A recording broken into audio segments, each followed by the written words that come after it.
Good morning. Happy Friday, everybody. The more you know with Gucci.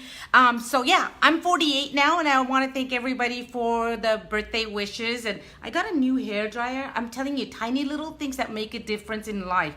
It is so nice to have a new hair dryer that actually blow dries my hair like that really fast. So I got some really thoughtful gifts. Not that it's all about thought gifts, but I had some really great people that actually paid attention to me and listened to me and buy me what I needed. I got a gift card from Home Depot, and I literally reacted like Home Depot, and my daughter reacted the same way. And then I realized this person was paying attention to me when I was saying I need to do this at home and I need to do that at home. So when I read the card, I thought that was the most thoughtful gift anyway. So it was a great week for me so far. But I want to real quick talk about on the keeping it consistent on a weekly basis, the more you know. And today I want to talk about income. And here's why I want to talk about income. Pay attention to how you file your tax returns and how you claim your taxes. I'm not a CPA. I cannot give you tax advice on how I do it. But I'm lately coming across, and actually over the life of my doing this, I've noticed that, but lately I've gotten 2 or 3 of them that came to my attention. Was they brought their tax returns in, and the way their CPA claimed the taxes, in this case, there was a Schedule C with a sole proprietorship business, and the borrowers were not even aware that there was business income claimed on it. And that happens occasionally. So pay attention to when you go to file your tax returns, pay attention to what your CPA is writing off and what you're claiming and how it affects you. Here's why I say that.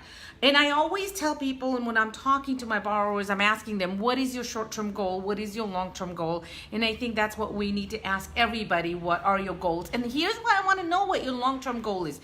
If you're thinking about buying a house in a year or 2 years, a lot of things need to go into place. One of them is how you file your tax returns and what are you claiming on your tax returns. And we all know when you're self-employed or you're commissioned and you have income, anything outside of W-2, you have all these different ways that you can file your taxes. So it's very important that you need to know your short-term goal, you need to know your long-term goal, and based on that, if you're looking to be buying a home, pay attention to how you're claiming your income and if that's getting you on path to be able to buy a home in the future. So that's really important. Another thing that's really important is your overtime, your bonuses, all of that. If we're using any of non-W-2 income that are coming in, it has to be consistent over the last 2 years, okay? So not that I'm giving anybody any kind of tax advice, I just want everybody to pay attention to your tax returns, pay attention to your income calculation. And if I can throw something, and this is a Gucci comment, and this is actually, it's gonna surprise you when I say this, 80% of the buyers, when I'm doing the pre-qualification stage, and the first question I usually ask is, what is your credit? And everybody focuses on their credit.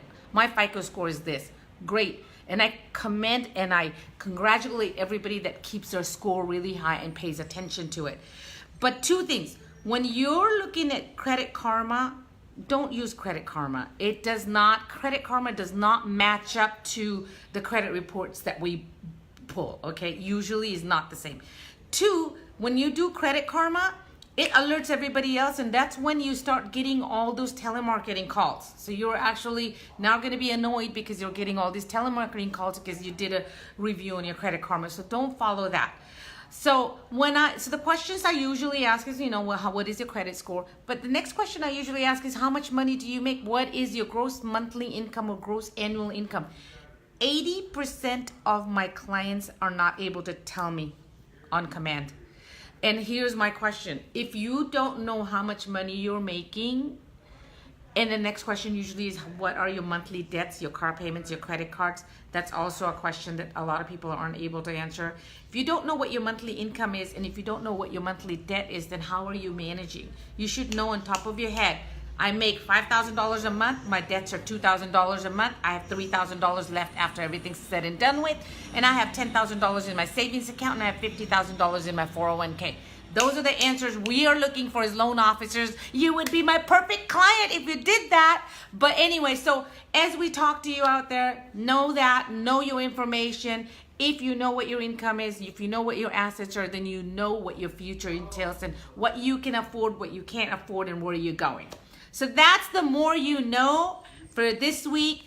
I'm going to bring on an escrow company that can talk about what a role of an escrow officer is and why we need an escrow. We're also going to have a title rep that's going to talk about why we need a title and what the role of it is and what they cover. And then I'm also going to bring in a realtor so they can talk about their part of it. So look for some guest speakers coming on, but that's all I have for today before I go off to celebrate my birthday for my birthday lunch, because it's all we do. Girls love to find reasons to go out and eat and dress up cute and go be pretty. So I'm going off to go have my birthday lunch, and then I'll be back in the office. So hope everybody's having a fantastic week. I am. And I know a lot of you are too, because you were hanging out with me. So thank you for a really great week. And I thank you for listening and watching my videos and supporting me. Go out and have a great day and a great weekend and be good humans. And I'll see you guys later. Bye.